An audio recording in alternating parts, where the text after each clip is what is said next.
بیوہ کی عدت الگ ہے، پھر حائضہ کی عدت الگ ہے، اور تیسرے نمبر پر عائشہ کی عدت الگ ہے۔ حائضہ جس عورت کی ماہواری آتی ہے، جوان عورت ہے، اس کی عدت 3 حیض ہے۔ پچھلی آیات میں ہم پڑھ چکے، یعنی حائضہ عورت کی عدت 3 حیض۔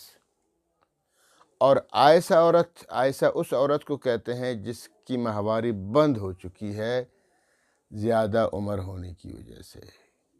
کچھ عورتوں کا جو حیض ہے وہ بند ہو جاتا ہے 40 سال کے بعد، کچھ کا 45 کے بعد، 50 کے بعد۔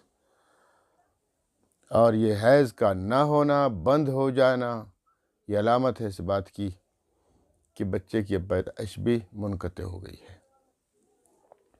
تو اس کو کہتے ہیں عائشہ عورت، جس کا حیض نہیں آتا، جس کی ماہواری نہیں آتی۔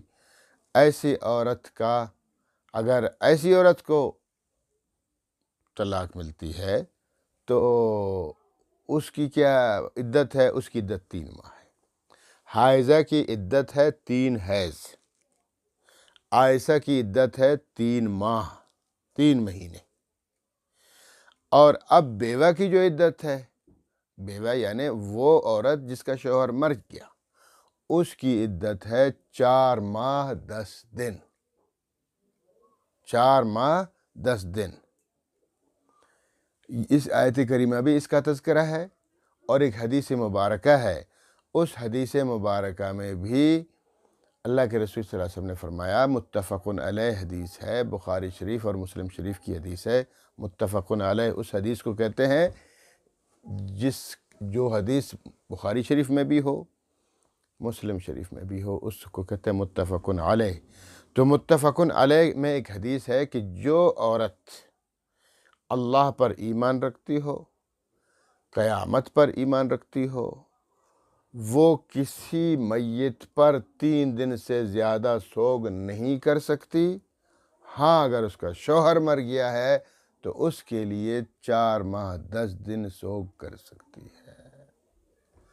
تو یہ گویا ایک قسم کا سوگ بھی ہوا اور عدت بھی ہو گئی۔ 4 ماہ 10 دن عدت بھی ہے بیوہ کی، اور 4 ماہ 10 دن سوگ بھی ہے۔ اور سوگ بھی تو سوگ کیوں کہتے ہیں؟ دیکھیں، یہاں 2 باتیں میں عرض کر دیتا ہوں۔ پہلی بات تو یہ ہے کہ دیکھیں، ایک ہے طلاق۔ طلاق کے بعد کی جو عدت ہے وہ کم ہے۔ حائضہ کی 3 حیض، حائضہ کی عدت ہے 3 حیض، اور عائشہ کی عدت ہے 3 ماہ۔ اور جو یہ بیوہ کی زیادہ ہے، کیوں زیادہ ہے؟ اس کی ایک وجہ ہے۔ ایک وجہ یہ ہے کہ دیکھیں، وہاں اس میں طلاق کے بعد والی عدت میں اور اس عدت میں فرق ہے۔ فرق یہ ہے کہ دیکھیں، ایک نعمت چھن گئی عورت سے، اس کا شوہر چھن گیا۔ ایک بہت بڑی نعمت ہے عورت کے لیے اس کا شوہر۔ اور اس طرح جیسے میں نے پچھلی آیت میں بھی کہا کہ اللہ تعالی نے فرمایا کہ یہ انعام ہے، نعمت ہے۔ تو شوہر بیوی کے لیے نعمت ہے، اور بیوی شوہر کے لیے نعمت ہے۔ تو اگر شوہر مر گیا تو بیوی سے ایک بہت بڑی نعمت اس سے چھن گئی، شوہر کا سایہ اس سے چھن گیا۔ تو اس وجہ سے اللہ رب العالمین نے اس کی عدت بھی زیادہ رکھ دی ہے، 4 ماہ 10 دن۔ اور دوسری وجہ یہ ہے کہ دیکھیں، اس عدت میں شوہر کے مرنے کے بعد والی جو عدت ہے، اس میں اور طلاق والی عدت میں فرق ہے۔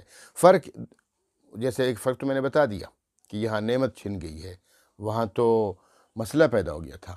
اور دوسری وجہ یہ ہے کہ وہاں چانس ہے کہ شاید رجوع ہو جائے۔ دیکھیں، طلاق رجعی میں شوہر رجوع کر لے گا، تو چانس ہے نا، امید ہے کہ بھائی ہو سکتا ہے رجوع ہو جائے، نکاح برقرار۔ اور اسی طرح طلاق بائن میں پھر دونوں طرف اختیار ہے۔ اگر شوہر اپنی طرف سے تو نہیں کر سکتا جب تک کہ بیوی اجازت نہ دے، تو اگر وہ اجازت تو رجوع کر لے گا، تو نکاح جدید، تجدید نکاح۔ طلاق رجعی میں رجعت ہو سکتی ہے، اور طلاق بائن میں تجدید نکاح ہو سکتی ہے، تجدید مہر۔ ٹھیک ہے، پھر بھی نکاح تو ہو گیا نا۔ یہاں موت کے میں کیا ہو سکتا ہے؟ کچھ بھی نہیں ہے نا۔ بندہ مر گیا تو بیوی تو ہمیشہ کے لیے بیوہ ہو گئی۔ تو لہٰذا اس لیے ضروری ہے، اللہ پاک نے اس عدت کو زیادہ 4 ماہ 10 دن قرار دیا۔